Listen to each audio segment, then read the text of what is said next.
بسم الله والحمد لله والصلاة والسلام على رسول الله وعلى آله وصحبه ومن والاه أما بعد. So I guess you guys are up to date with the schedule, Insha'Allah ta'ala. We're starting a little bit late, so I'm just taking 15 minutes out of the break. So the break will be from 3:30 to 4:15, Insha'Allah ta'ala. So that will help us to catch up. Because as much as people want to break, I think everyone wants to finish the material also. So, bi'idhnillahi ta'ala. Okay, so in this module, Insha'Allah ta'ala, what we have is we're going to learn a little bit about the ta'weez.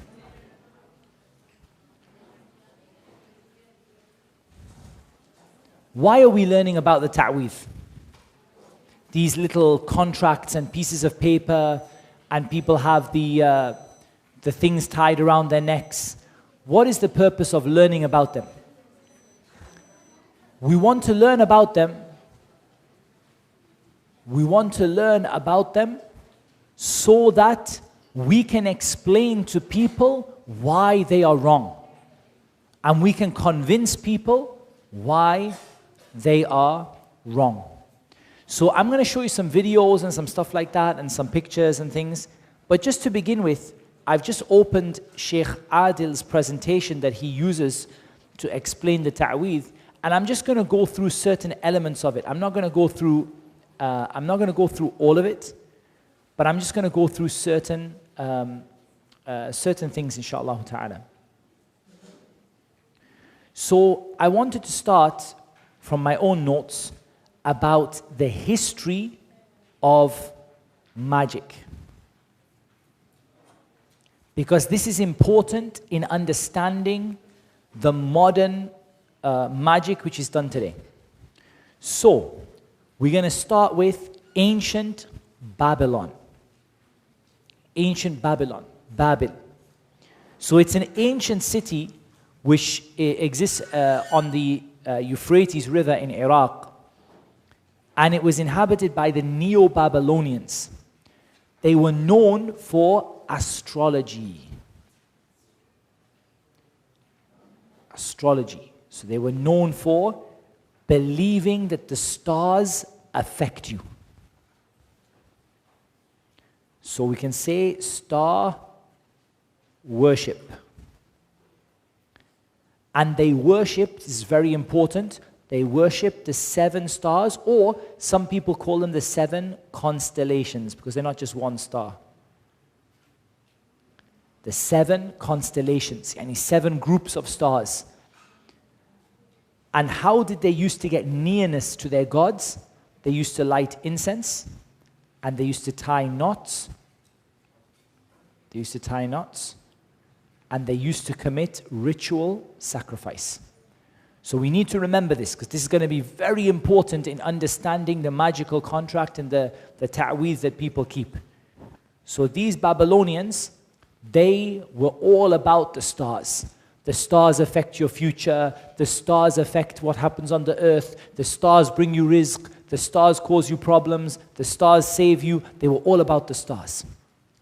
And they worshipped what they call an-nujum as-sab', the 7 constellations, or the 7 stars that they used to worship as gods. How did they used to worship them? 1, 2, 3. They used to light incense. Okay, is it haram to light incense? It's not haram to light incense. Bukhur is not haram. But you mustn't resemble the non-Muslims when you do it. You mustn't resemble the way that the non-Muslims do it, or the particular incense that they use to bring their gods. And I do not advise that you use incense in Ruqya at all. Because of this. I do not advise that you use incense in Ruqya at all because of this. Because it resembles the non-Muslims, and the Prophet ﷺ said, "Man tashabbaha biqawmin fahuwa minhum." Whoever resembles a people is one of them. The tying of knots. They used to tie knots as an act of worship. And ritual sacrifice. That means sacrificing animals, people, whatever it is, to please their gods. Ritual sacrifice. And their books are full of references to magic. You see, the thing is that it's only now that people are quite hidden about magic. Actually, these guys were very open. They said, we practice magic through worshipping 7 stars. Okay, now we're going to go to ancient Egypt. So ancient Egypt used equations, symbols, and words. They were all about numbers. You know, like you get these squares that look like this. And the numbers, they add up to something and things like that. We're not talking about maths here, but we're talking about using this for magic. And symbols, used to get weird looking symbols, numbers, you know, strange things written, symbols that you can't read, hieroglyphics, and words. Their men of religion were open magicians, and some of their kings were magicians, and Fir'aun and his attachment to magicians are well known. So equations, symbols, words. Particular words that have meanings, particular symbols. Okay. Ancient Persia. In ancient times, they were monotheists. But their leader, Rustam, used to practice astrology and stargazing. So again, the belief that the stars affect you. They had something called the Banner of Khosrow, which is known as Zarkhash Kawayan, or Kawayan, something like that. It was inscribed in gold, and basically it was a 10 by 10 square. So you're looking at something that looks a bit like this.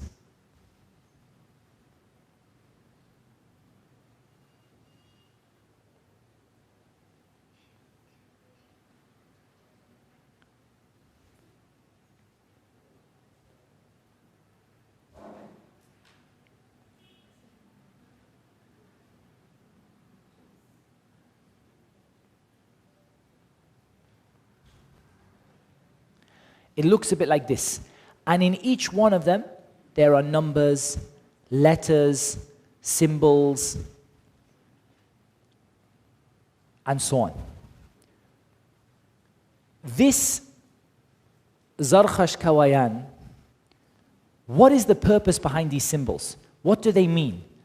Each symbol would be written at a time of the zodiac. So you know you have the different constellations and the stars and the zodiac, and you have like Gemini and Sagittarius and all of these different things. And they read horoscopes and things like that. In certain times of the day and certain times of the night and certain positions of the stars, they would write a letter. Then they would wait. And at a certain time, they would write a number.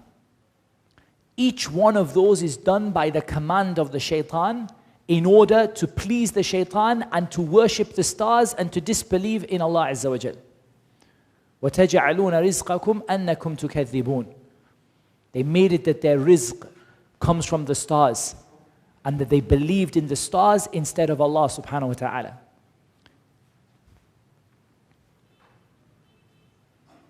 I read a forum where magicians post information.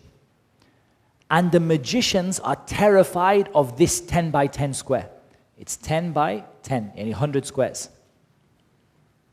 They're terrified of it.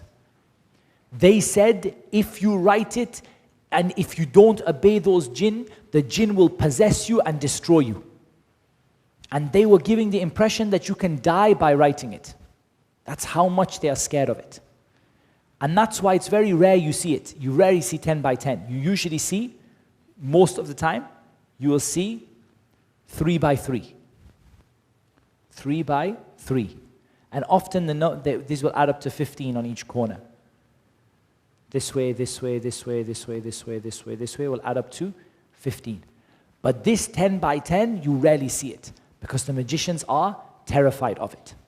The banner of Khosrow was ripped up by the people who fought in the battle of Al-Qadisiyah. Some of the Sahaba radiallahu anhum and the tabi'een who fought during the time of Umar in the battle of Al-Qadisiyah, they destroyed this 10 by 10 square. So it obviously wasn't powerful. Inna kayda shaitani kana dha'ifa. It wasn't powerful. But the magicians are terrified of it. Okay. What about in the time of Islam? Yani what we mean here is post-Islam. After the coming of the Prophet Muhammad sallallahu alaihi wasallam. What we find is they took everything from the previous people. They took letters. They took numbers. They took symbols. And they took astrological signs, like the signs of the zodiac and certain stars and things like this. So you're going to get letters. Alif, alif, alif, ba, jim, jim, like that. You're going to get numbers like 3, 8, 1. You're going to get symbols like you could get these pentagram type star things that I can't draw. And you get like strange symbols like circles, and inside the circle is written Iblis, and outside of the circle is written Allah, and all of the things that these people do, these kind of symbols that you get. And astrological signs. So you get ones that look like, for example, like this, and you have some funny like signs that refer to the stars. That refer to the stars. طيب. But they did something that has to be there. And I want you all to understand this. They added the Quran.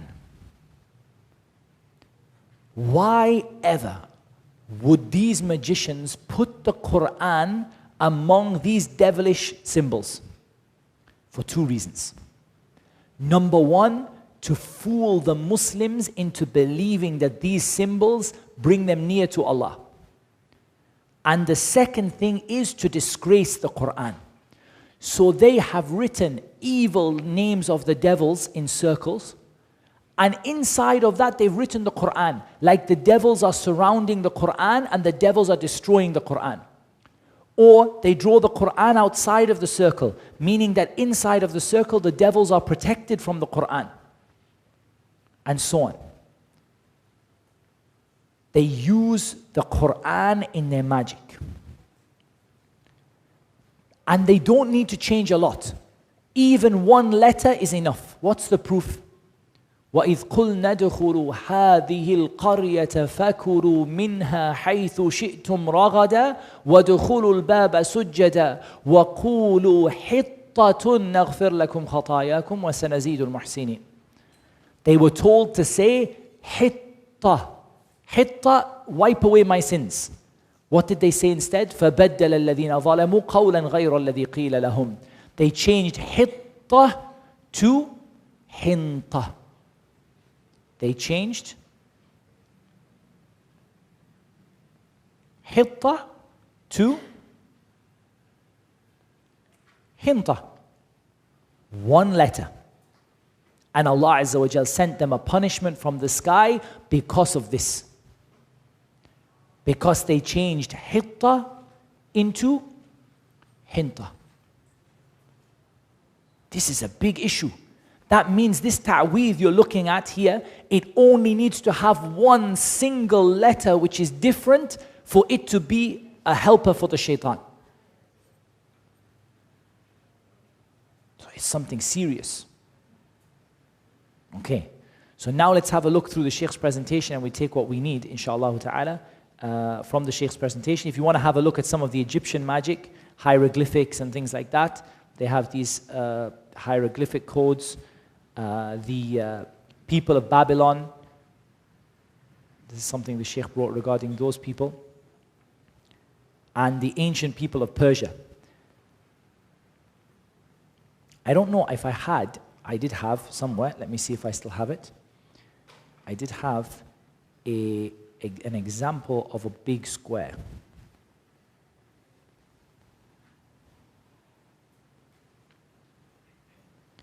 I think this one's a good example of a big square. How many is this? 1, 2, 3, 4, 5, 6, 7, 8 by 1, 2, 3, 4, 5, 6, 7, 8. It's an 8 by 8. I told you nobody uses 10 by 10. These people are terrified of 10 by 10. Look how ajib they are. Look, they're scared of what? Two more boxes? What is, two more lines? Like they are the strangest people. But look at what they do. Look at what they do. I hope you can all see that, how it looks. That's an 8 by 8. What else do we have here? What's this one? No, this is something else. Let me get a one that's a bit smaller.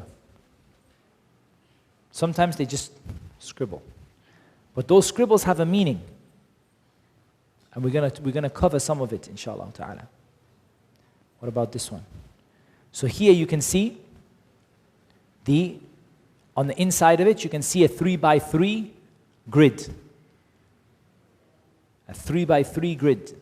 And you can see written around it, Allah, Allah, Allah, Allah, Allah, and all these weird letters all the way around and stuff like that. And you have some other grids there. So just to show you some of the things I'm talking about. Okay. We'll come back to that later. Okay. So here's an example of some of the symbols that are very commonly used. So you guys really should learn what these symbols mean. We probably don't have a lot of time today to cover each one. But each one of these symbols is a star. Each one of these symbols is a star or a constellation from the people of Babylon. Each one of these is a star. And these people, what they believe is that each one of these stars has a devil, or they call it a spirit, that you worship for this star. Yani there's a shaitan for every star. And they call this At-Talsam As-Sulaymani, the Sulayman's magic. And this is usually done for protection. Usually. So it's seeking help from the shaitan for protection. وَمَا كَفَرَ سُلَيْمَانَ وَلَكِنَّ الشَّيَاطِينَ كَفَرُوا. Okay. We want to show you a few more points, inshallah ta'ala. This is a different set of alphabets, symbolic alphabets, but here you can see these are letters. You can actually learn to read these. These are actually abjad. They're a kind of abjad letters. And here you have these broken words. Remember, like the people of Persia and the people of like the people of Persia used to write these broken letters, which don't have any meaning, but they have a meaning to the shaitan.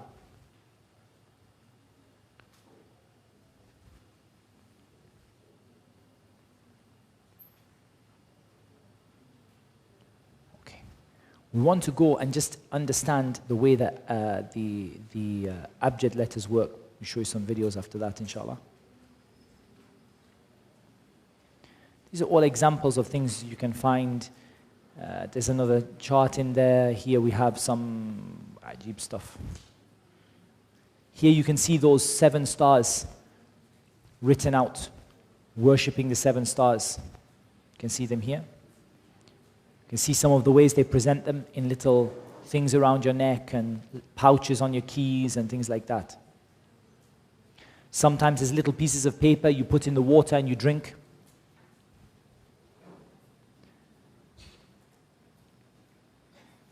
Okay, what do you see here? You see a grid which is 3 by 3. It's a 3 by 3 grid.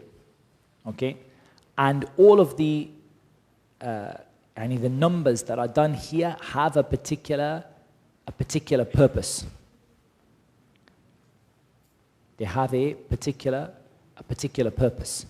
But here, do you see, this is the name of the person. The name of the person it was done to. So you have these kind of things in there. And sometimes they add up and sometimes they don't. Sometimes they come with bukhur. You see these 7 stars again, worshipping the 7 stars. And you see here the incense. Who used to use the incense? Which country used to use the incense?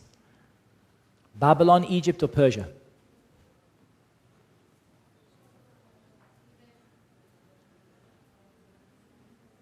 We just did it. Babylon. Babylon. Okay. And sometimes these things are really long. Like look at the length of this one. You can't even read the letters on it. It's so long. And sometimes they come in water like this. But what we want to cover is sewn into clothing, sewn into abayat. This is the modern version of the knot. If you don't want to have a knot, buy a padlock. Sometimes they're engraved on a ring. I think this is the ring, they call it Sulaiman's ring. وَمَا كَفَرَ سُلَيْمَانُ وَلَكِنَّ الشَّيَاطِينَ كَفَرُوا. And we're going to talk about why that's tied to a bird later on. This one smeared in blood. Karamakumullah. Okay. We're going to get to this in a moment. Now, what I need is, I want the alphabet first. And then we can try and understand more. Okay. This is what we're going to do first. Then we're going to go back to some stuff. So, this is a very simple abjad alphabet. It's called abjad. Why is it called abjad? Read the first 4 letters. Abjad, hawiz, hutti, kallim. The first 4 letters are abjad. So it's called the abjad alphabet. And the magicians love this. Each letter has a numeric code. So alif equates, or hamza, they don't distinguish, equates to the number 1. And for example, waw equates to the number 6. And ta equates to the number 9. And dhal to the number 700. And so on. So they often use this when making up their ta'weez, when making up their signs. You see these letters and numbers. Sometimes they're this alphabet. There's a variation of the abjad alphabet which looks like this. These are the ones we saw before, the funny scribbles. That here, ta is 9, and it's also this kind of pointy thing. And noon is 50, and it's also this umbrella thing that looks a bit like an umbrella. So this is called al-qalam al-rawhani. Yani it's the slate of the spirits or something like that, they call this thing. Okay. Here's an example of a real ta'weez. And if we had a little bit more time, or next time when we have a little bit more time, or even at home, you can actually decode this. You can actually go to this alphabet here, and you can actually decode it. Now, I'm going to say something to you. I don't recommend that you spend a lot of time learning how to decode these things. Because to be honest with you, there are so many little variations, and the magicians just sometimes they write things just to please the shaitan, that you just end up spending a long time with something that doesn't bring a lot of benefit. But sometimes certain things you can decode just to show the people that what it actually says. So this is actually supposed to be Surah Yasin. But actually what you will find is you'll find that this here is a totally different message. This part here. And it's written to attack the surah and to attack, to disgrace the Quran. And you can decode it, Insha'Allah ta'ala, later on. It's just this alphabet here. You can decode it later on, Insha'Allah ta'ala. We'll give you the notes. One of the most common grids that you will see is this one here. This is very common, you see it. With these numbers in. 294, 753, 618. All of them add up to 15. Or they're supposed to. And if you use the alphabet to translate them here, then what you end up with is this. Ba, ta, dal, za, ha, jim, waw, alif, ha. And that spells 3 of the names of the shayateen. They read them like this. And sometimes if they can't read and write, they mention these names. Like they'll say, badal, badal, like this, and they'll blow. And they mention the names of the shaitan if they don't read and write for whatever reason. But these are 3 of the names of the shayateen. And they write them in order to get near to the shaitan and to worship the shaitan, wal-iyadhu billah. So what you can see here is, you can see here that what they believe it does and things like that. But here you can see that they're going from numbers into letters. And these numbers could be written in any language. They could be written in your own script, they could be written in English, they could be written in Arabic, they could be like this. They could be in any way, a different way. And sometimes they add up to different numbers. But this one, they use it for a particular purpose. They usually use this one to harm, to push away, to break things up. To break up. وَمَا هُمْ بِضَارِّينَ بِهِ مِنْ أَحَدٍ إِلَّا بِإِذْنِ اللَّهِ. They don't harm anyone except by the permission of Allah Azza wa Jal. Okay, what about these ones that they used to protect them, these 7 stars of Babylon? Again, each one of them has an associated letter.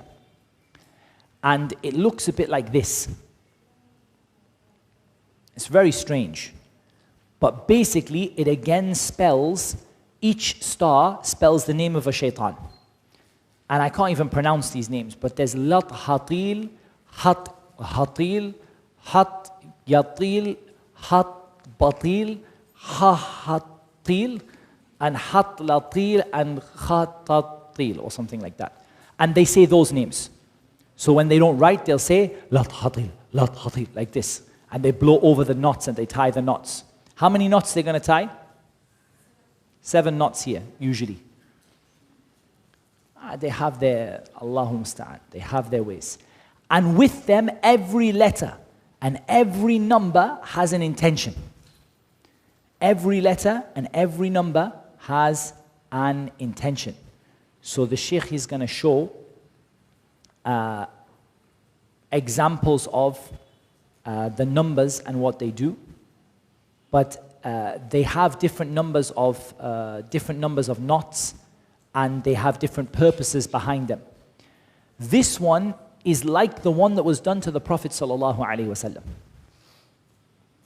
This one here is 11 knots, or the comb is broken into 11 pieces, mishtun wa mishata, into 11 pieces, and the hair, you can see the hair there,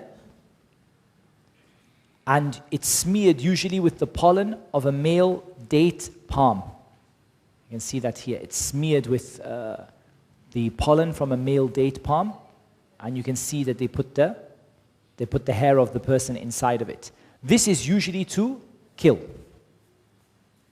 This one is usually to kill. وَمَا هُمْ بِضَارِّينَ بِهِ مِنْ أَحَدٍ إِلَّا بِإِذْنِ اللَّهِ. They can't harm someone except by the permission of Allah Azza wa Jal.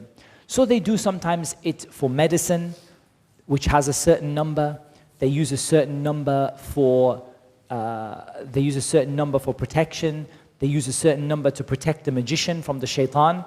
Yes, the magician makes a ta'weed for themselves to protect themselves against the jinn. And they use a certain number to heal and a certain number to harm. So generally, what we can say is we have 15, 11,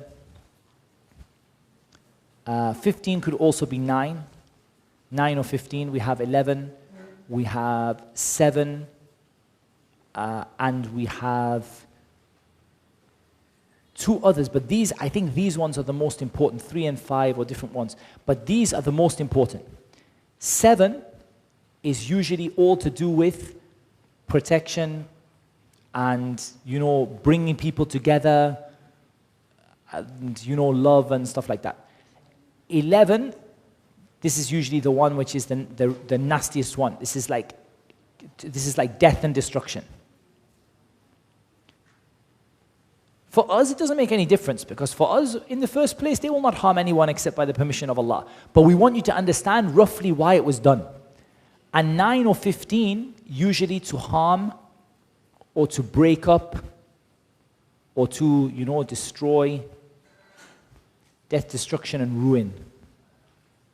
So these are the different types that they do. And you can see them in many different forms. Many, many different forms. And they'll always involve the Quran in some way or another. Okay, have you guys all heard about magicians asking for your name and your mother's name? I guess many of you have heard about that. So what do they do when they ask for your name and your mother's name? One of the things they do is they try to tie the shaitan to you. They try to, tie the shaitan. And what they do is they use this alphabet. They use this alphabet to calculate a value for you. And it's quite complicated. I don't want to go into too much detail. I've gone into it in other videos where I explained it in a lot of detail. Maybe we could do it another time in some detail. But what they do is they take your name. So for example, I'm going to just put, for example, Muhammad. Okay? And then they will take the mother's name. So let's just give an example, and they will say Ibnu Fatima. Why do they take the mother's name? They take the mother's name for two reasons. Number one, because Allah commanded you to call people by their father's names, and they want to disobey Allah. And number two, it's like they're saying you don't know who your parents are, like they're trying to doubt your lineage. So the meme would be 40. And the ha would be 8. And the meme would be 40. And the dal would be 4. And then they would have a ba, which would be 2. And they would have a noon, which would be 50. And then they would have, for Fatima, they would have a fa, which is 80, and then an alif, and then they would have a ta, which is 9, and then they would have a meme, which is 40, and then they would have a ha at the end, or a ta marbuta, yani a ha. They actually do it as a ha, I think, which is 5. And then what they would do is they would total these numbers up. They would start adding up these numbers. So here they will get 52, and here they would get 52 for Ibn, and then here they would get 92, if I'm not mistaken, and here they would get 90 and 40, 130, and what did we say for that one?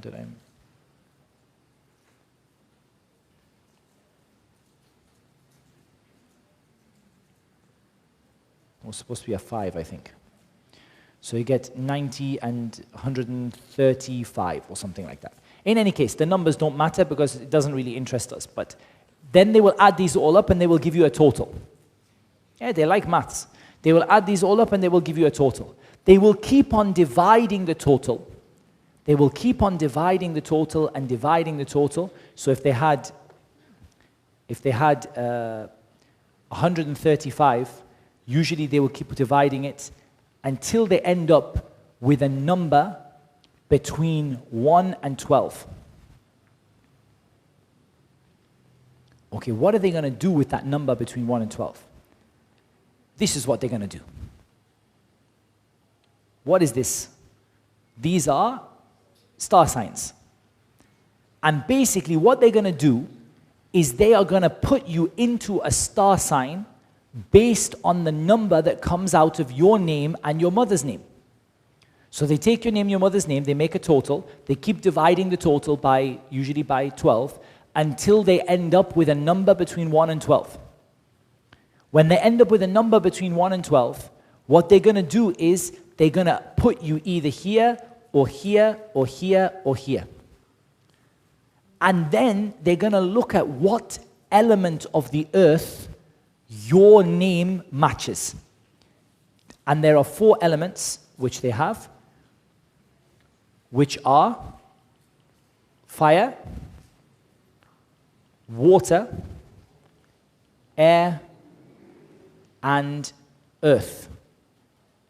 Okay, what do you think they're going to do with that? They're going to tailor your ta'weed to match the element that matches your name and your mother's name. So if they find that you're a fire person and they want to do magic on you, they may do burnable magic. They'll do the magic and they'll burn it, and they'll burn it with incense, and they'll say the names of the shaitan over it in order to trap the shaitan inside. They'll use fire. If they find out that your name and your mother's name is a water element, what they're going to do? Bury it in a well, bury it in the sea, sink it down so it's water, or put it in water and make people drink it, because they figured out that you are a water person. Air, that goes back to the bird. Why did that bird have a little thing tied around its leg? Because this person was an air person. So they might hang it on a tree. If it's air, they might hang it on a tree. They might float it into the wind. They might tie it to a bird. And if it's earth, they will bury it in the ground, maybe bury it in the grave or something like that. This is their shaitani way of calculating. And at the end of the day, it doesn't trouble us too much, because at the end of the day, we say, وَمَا هُمْ بِضَارِّينَ بِهِ مِنْ أَحَدٍ إِلَّا بِإِذْنِ اللَّهِ. And you can't even reliably use this to work out where the ta'weed might be, because the magicians sometimes break their own rules. Like sometimes they won't add the word ibn in, or sometimes they won't spell the mother's name in the right way, or sometimes they don't speak Arabic, so they'll use another letter set. So ultimately, it's not worth you calculating someone's name and mother's name and then going, okay, it was water, so maybe I should look in the well. In reality, it's not worth it. The reason we tell you this is so that you can explain to people why these amulets around their neck are haram, and why they are so dangerous, and what they really mean, and what the magicians really do, what they really do. So you see them doing these things, and you see them doing these calculations in order to harm the person, and in order to make the magic stronger and tie the jinn more. If they didn't do this, what might happen is the magic may not take full effect. Or what might happen is the person may get some of the magic but not all of it. Or the person may, like the exact effect that they wanted may not happen. In any case, it may not happen because it's by the permission of Allah. But in their mind, if they make a mistake, it may not have the same power and the same effect that they wanted it to have. The interesting thing about this is that when you actually see the magic that is actually done to people, and sometimes you will come across it when you're doing ruqya, you will come across someone that has the magic on them or with them or in the ground, or you'll find it, or you might just, Allah subhanahu wa ta'ala inspires you to know where it is, then you will actually see these things very clearly mentioned. And I think now is a good time, Insha'Allah it's a good time, to show you some small videos. I'm going to show you some from the UK. These videos were taken in a museum that is dedicated to magic. Okay? So the best thing about this is you didn't have to dig them out of a grave and they're not covered in blood. You could just go to the museum and take a picture. So they're nice and clear, that's why. The ones that the Sheikh sent me are a bit sort of blurry and stuff like that. So, first of all, I'm going to show you this one.